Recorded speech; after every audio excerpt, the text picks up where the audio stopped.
ನನ್ನ ಮಾತನ್ನ ನಂಬು ಮದನ್. ನಾನು ಇದನ್ನೆಲ್ಲ ಪ್ರೂವ್ ಮಾಡ್ತೀನಿ. ನನಗೆ ಒಂದು ಅವಕಾಶ ಕೊಡು. ನಿನಗೆ ಅನ್ಯಾಯ ಆಗ್ತಿದೆ ಮದನ್. ಇಷ್ಟು ದಿನ ನಿಮ್ಮಮ್ಮ ನಿನ್ನ ಜೊತೆ ಯಾವ ಥರ ನಡ್ಕೊಂಡಿದ್ದಾರೆ ಅನ್ನೋದ್ರ ಬಗ್ಗೆ ಯೋಚನೆ ಮಾಡು.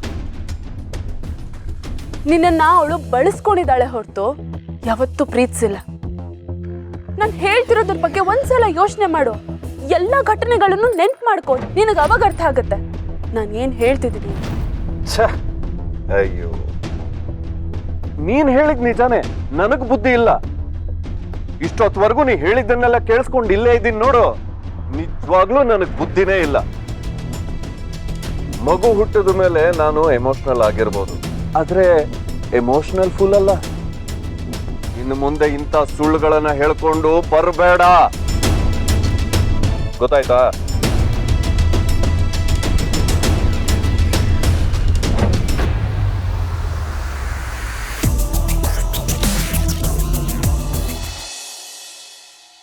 ಇದರಲ್ಲಿ ಆಶ್ಚರ್ಯ ಪಡೋವಂಥದ್ದು ಏನಿದೆ ಮೇಡಮ್? ಮದನ್ ಹೀಗೆ ರಿಯಾಕ್ಟ್ ಮಾಡ್ತಾನೆ ಅಂತ ನನಗೆ ಗೊತ್ತಿತ್ತು. ಆದರೆ ನಾನು ಸತ್ಯ ಹೇಳಿದ್ರು ಅವ್ನು ಯಾಕೆ ನಂಬ್ತಾ ಇಲ್ಲ ಸುಬ್ಬು? ಏನು ಮಾಡೋಕ್ಕಾಗಲ್ಲ ಮೇಡಮ್. ತಾಯಿನೇ ಪ್ರಪಂಚ ಅಂತ ಬೆಳೆದಿರೋರಿಗೆ ಅವ್ರು ನಿನ್ನ ತಾಯಿನೇ ಅಲ್ಲ ಅಂತ ಅಂದರೆ ಒಪ್ತಾರಾ? ಇಲ್ಲ ಅಲ್ವಾ? ಅದು ಅಲ್ಲದೆ ಅವ್ನು ವಿಜಯಾಂಬಿಕನ್ ನೋಡಿಕೊಂಡೇ ಬೆಳೆದವನು. ವಿಜಯಾಂಬಿಕನೂ ಅಷ್ಟೇ, ಏನೇ ಕೆಲಸ ಮಾಡಿದ್ರು ಇದು ಮದನ್ಗೋಸ್ಕರ ಅಂತ ಹೇಳಿ ಅವನ್ನ ಅವಳ ಕಡೆ ತಿರುಗಿಸ್ಕೊಂಡ್ಬಿಟ್ಟಿದ್ದಾಳೆ. ದಡ್ಡ ಮೇಡಮ್ ಅವನು. ಆದರೆ ಇದರಿಂದ ಅವನ ಜೀವನ ಹಾಳಾಗ್ತಾ ಇದೆ. ಇದು ಒಂದು ದಡ್ತನ ಅಲ್ಲ ಸುಬ್ಬು. ನಾವು ಚಿಕ್ಕವರಾಗಿದ್ದಾಗ ನಮಗೆ ಯಾರು ಏನೇ ಹೇಳಿದ್ರು ನಾವು ಅದನ್ನು ನಂಬ್ತೀವಿ. ಆ ವಿಜಯಾಂಬಿಕಾ ಹಾಗೆ ಮಾಡಿದಾಳೆ. ಹಾಗೆ ಮಾಡಿ ಆ ವಿಜಯಾಂಬಿಕಾ ಅವನಿಗೆ ನಂಬಿಕೆ ದ್ರೋಹ ಮಾಡ್ತಾ ಇದ್ದಾಳೆ. ಅವಳ ಬುದ್ಧಿನೇ ಅಂತದಲ್ವಾ? ಅವಳ ಸ್ವಾರ್ಥಕ್ಕೋಸ್ಕರ ಯಾರ ಜೀವನ ಬೇಕಂದ್ರೂ ಹಾಳು ಮಾಡೋದಕ್ಕೆ ರೆಡಿ ಇದ್ದಾಳೆ ಅವಳು.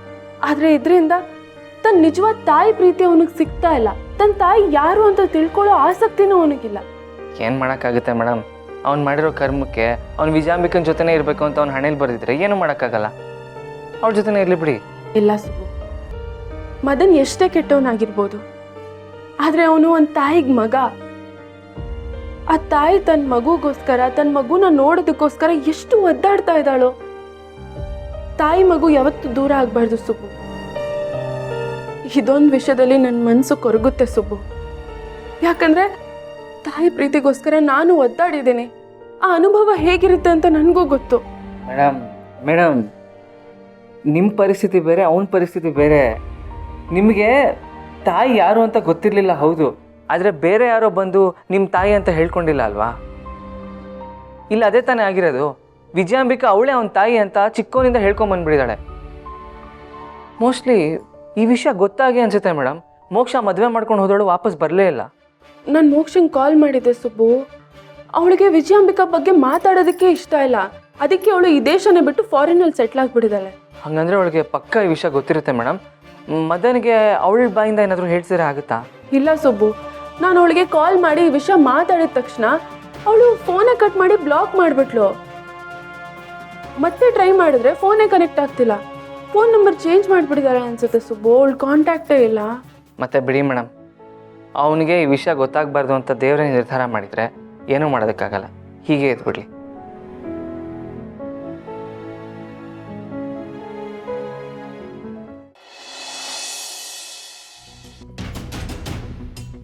ನೀನು ಆ ವಿಜಯಾಂಬಿಕಾ ಮಗ ಅಲ್ಲ. ನಿನಗೋಸ್ಕರನೇ ಮಾಡೋದಾಗಿದ್ದಿದ್ರೆ ಅವಳು ನಿನ್ನನ್ನೇ ಎಲೆಕ್ಷನಲ್ಲಿ ನಿಲ್ಲಿಸ್ತಾ ಇದ್ಲು. ಅವಳು ಗೆಲ್ಲೋದಕ್ಕೋಸ್ಕರ ನಿನ್ನನ್ನು ಬಳಸ್ಕೋತಾ ಇದ್ದಾಳೆ ಅಷ್ಟೇ. ನಾನು ಹೇಳ್ತಿರೋದ್ರ ಬಗ್ಗೆ ಒಂದ್ಸಲ ಯೋಚನೆ ಮಾಡು. ಎಲ್ಲ ಘಟನೆಗಳನ್ನು ನೆನ್ಪು ಮಾಡ್ಕೋ. ರೀ, ಏನಾಯ್ತು ನಿಮ್ಗೆ? ಕೆಟ್ಟ ಕನ್ಸು ಏನಾದ್ರು ಬಿತ್ತಾ? ಸಾವಿತ್ರಿ, ನಾನು ಅವತ್ತು ಲಾಕಪ್ಪಲ್ಲಿದ್ದಾಗ ನೀನು ಯಾಕೆ ನನ್ನ ನೋಡಕ್ಕೆ ಬರಲಿಲ್ಲ? ಆಗ ನಾನು ನೋಡಕ್ಕೆ ಇಷ್ಟ ಇರಲಿಲ್ವಾ ನಿಂಗೆ? ಹಾಗೇನಿಲ್ಲ ರೀ, ನೀವಂಥ ಕೆಲಸ ಮಾಡಿ ಜೈಲಿಗೆ ಹೋಗಿದ್ದೀರಾ ಅಂತ ನನಗೆ ತುಂಬ ಬೇಜಾರಿತ್ತು. ಆದರೆ ನನಗೆ ನಿಮ್ಮನ್ನ ನೋಡಬೇಕು ಅಂತ ತುಂಬ ಅನ್ನಿಸ್ತಿತ್ತು. ನಾನು ಅತ್ತೆನ ಸುಮಾರು ಸತಿ ಕೇಳಿದೆ. ಅತ್ತೆ ಒಂದೇ ಒಂದು ಸತಿ ನನ್ನನ್ನು ಅವ್ರ ಹತ್ರ ಕರ್ಕೊಂಡು ಹೋಗಿ ಅಂತ. ಕಡೆ ಪಕ್ಷ ಮಗುನ ತೋರ್ಸಕ್ಕಾರು ಕರ್ಕೊಂಡು ಹೋಗಿ ಅಂತ ಕೇಳ್ಕೊಂಡೆ. ಆದರೆ ಅವ್ರು ಅದಕ್ಕೆ ಒಪ್ಪಲೇ ಇಲ್ಲ. ಹಾಗಾದರೆ ಶ್ರಾವಣಿ ಹೇಳ್ತಿರೋದು ನಿಜಾನ? ಇವರು ನನ್ನ ಅಮ್ಮನೇ ಅಲ್ವಾ? ಚಚೆ, ಏನಾಗಿದೆ ನನಗೆ? ನಾನು ಏನು ಯೋಚನೆ ಮಾಡ್ತಿದ್ದೀನಿ? ಆ ಶ್ರಾವಣಿ ಏನೋ ಗೇಮ್ ಪ್ಲ್ಯಾನ್ ಮಾಡ್ತಿದ್ದಾಳೆ. ನನಗೆ ಬ್ರೈನ್ ವಾಶ್ ಮಾಡೋದಕ್ಕೆ ಟ್ರೈ ಮಾಡ್ತಿದ್ದಾಳೆ. ಈ ರೀತಿ ಏನಾದರೂ ರೂಮರ್ ಕ್ರಿಯೇಟ್ ಮಾಡಿ ನನಗೂ ಅಮ್ಮನಿಗೂ ಮಧ್ಯೆ ದ್ವೇಷ ತಂದಿಟ್ಟು ಅಮ್ಮನ ಮುಖಕ್ಕೆ ಮಸಿ ಬಳಿಯೋದಕ್ಕೆ ಟ್ರೈ ಮಾಡ್ತಿದ್ದಾಳೆ. ಇದರಿಂದ ಅವಳು ಗೆಲ್ಬೋದು ಅಂದ್ಕೊಂಡಿರ್ತಾಳೆ. ನೋ, ಶ್ರಾವಣಿ ಪ್ಲ್ಯಾನ್ ಸಕ್ಸಸ್ ಆಗೋದಕ್ಕೆ ನಾನು ಬಿಡಲ್ಲ. ಆ ಶ್ರಾವಣಿ ಹೇಳಿದ್ದೆಲ್ಲ ಸುಳ್ಳು ಅಂತ ಪ್ರೂವ್ ಮಾಡ್ತೀನಿ. ಅದೇನು ನನಗೆ ಕಷ್ಟದ ವಿಷಯ ಅಲ್ಲ. ನನ್ನ ಮತ್ತೆ ಮಾಮ್ DNA ರಿಪೋರ್ಟ್ ತೊಗೊಂಡು ಹೋಗಿ ಅವಳು ಮುಂದೆ ಹಿಡಿದ್ರೆ ಅವಳಿಗೆ ಎಲ್ಲ ಸತ್ಯ ಅರ್ಥ ಆಗುತ್ತೆ. ಎಸ್, ಹಾಗೆ ಮಾಡ್ತೀನಿ. ರೀ ರೀ ಎಲ್ಲಿಗೆ ಹೊರಟ್ರಿ ರೀ?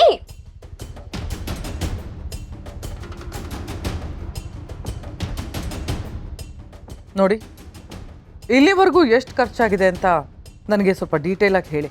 ಯಾಕಂದರೆ ದುಡ್ಡೇನಾದರೂ ಶಾರ್ಟೇಜ್ ಇದ್ದರೆ ನಾನು ಇಮಿಡಿಯೇಟಾಗಿ ಅರೇಂಜ್ ಮಾಡ್ತೀನಿ. ದುಡ್ಡಿನ ಬಗ್ಗೆ ಯಾವ ಚಿಂತೆನೂ ಮಾಡಬೇಡಿ. ನಾನು ಎಲೆಕ್ಷನಲ್ಲಿ ನಿಲ್ತಿರೋದೆ ದುಡ್ಡು ಮಾಡೋಕ್ಕೆ. ಎಲೆಕ್ಷನ್ ಗೆದ್ದ ಮೇಲೆ ಈಗ ಖರ್ಚು ಮಾಡಿದ್ದೀನಲ್ಲ, ಆದರೆ 2ರಷ್ಟು ದುಡ್ಡನ್ನ ನಾನು ದುಡಿತೀನಿ ಅಂತ ನಂಗೆ ಚೆನ್ನಾಗಿ ಗೊತ್ತಿದೆ.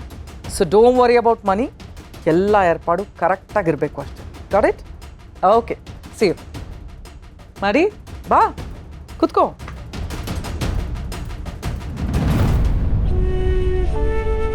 ಮಾಡಿ, ಏನಾಯ್ತು? ಏನಿಲ್ಲ ಮಾಮ್, ಸುಮ್ಮನೆ ಹಾಗೆ. ಆ ಶ್ರಾವಣಿ ತುಂಬ ದೊಡ್ಡ ತಪ್ಪು ಮಾಡ್ತಿದ್ದಾಳೆ. ನನ್ನ ಮಾಮ್ ನನಗೋಸ್ಕರ ಎಂಥ ತ್ಯಾಗ ಮಾಡೋಕ್ಕೂ ಸಿದ್ಧವಾಗಿದ್ದಾಳೆ. ಅಂಥದ್ರಲ್ಲಿ ಮಾಮ್ ಬಗ್ಗೆನೇ ಸುಳ್ಳು ಹೇಳಿ ನನ್ನ ಮಾಮ್ನು ದೂರ ಮಾಡೋದಕ್ಕೆ ನೋಡ್ತಿದ್ದಾಳೆ. ಅವಳನ್ನು ನಾನು ಸುಮ್ಮನೆ ಬಿಡಲ್ಲ. ಅವಳನ್ನು ಸೋಲಿಸಿ ಅವಳಿಗೆ ಸರಿಯಾದ ಪಾಠ ಕಲಿಸ್ತೇನೆ. ವಾಟ್ ಇಸ್ ದಿಸ್ ಮಾಡಿ? ನಾನೇ 1000 ಟೆನ್ಷನಲ್ಲಿ ಕೂತಿದ್ದೀನಿ, ಅಂಥದ್ರಲ್ಲಿ ನೀನು ಎಳೆ ಮಗು ಥರ ಬಂದು ತೊಡೆ ಮೇಲೆ ಮಲ್ಕೊಂಡಿದ್ದಲ್ಲ. ಜಸ್ಟ್ ಗೆಟ್ ಅಪ್ ಮಾಡಿ, ಗೆಟ್ ಅಪ್. ಏನಿಲ್ಲ ಮಾಮ್, ಸ್ವಲ್ಪ ತಲೆನೋಯ್ತಿತ್ತು, ಅದಕ್ಕೆ. ಮಾಡಿ, ನೀನು ಬರ್ತಾ ಬರ್ತಾ ತುಂಬಾ ವಿಚಿತ್ರವಾಗಿ ಆಡ್ತಿದ್ಯಾ. ಯಾವಾಗ ನೋಡಿದ್ರು ಏನಾದ್ರೂ ಒಂದು ಇಶ್ಯೂ ಇದ್ದೇ ಇರುತ್ತೆ. C, I don't like this kind of attitude. ಯಾವಾಗ್ಲೂ ಎನರ್ಜೆಟಿಕ್ ಆಗಿರ್ಬೇಕು. ಹಾಗಿದ್ರೆ ಮಾತ್ರ ನೀನು ನನ್ನ ಜೊತೆ ಬಾ. ಓಕೆ ಮಾಮ್, ನೀನೇನೋ ಟೆನ್ಷನಲ್ಲಿ ಇದೆಯಾ ಅಂತ ಕಾಣುತ್ತೆ. ದಟ್ಸ್ ಓಕೆ, ನಾನು ಆಮೇಲೆ ಸಿಗ್ತೀನಿ.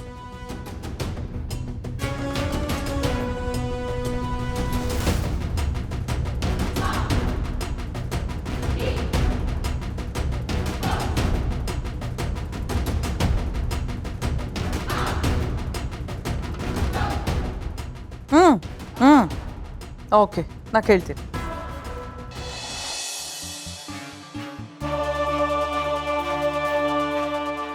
ಮದನ್ ನೆನ್ಸ್ಕೊಂಡ್ರೆ ಅಯ್ಯೋ ಅನ್ಸುತ್ತೆ.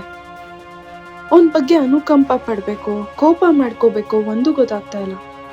ಅವನ್ ಕೆಟ್ಟವನೇ ಇರ್ಬೋದು, ಆದ್ರೆ ಅವನ್ನ ಕೆಟ್ಟ ದಾರಿಗೆ ತಳ್ಳಿರೋದು ವಿಜಯಾಂಬಿಕಾ. ಅವಳ ದೃಷ್ಟಿಯಿಂದ ಮದನ್ನ ಆಚೆ ತರಬೇಕು.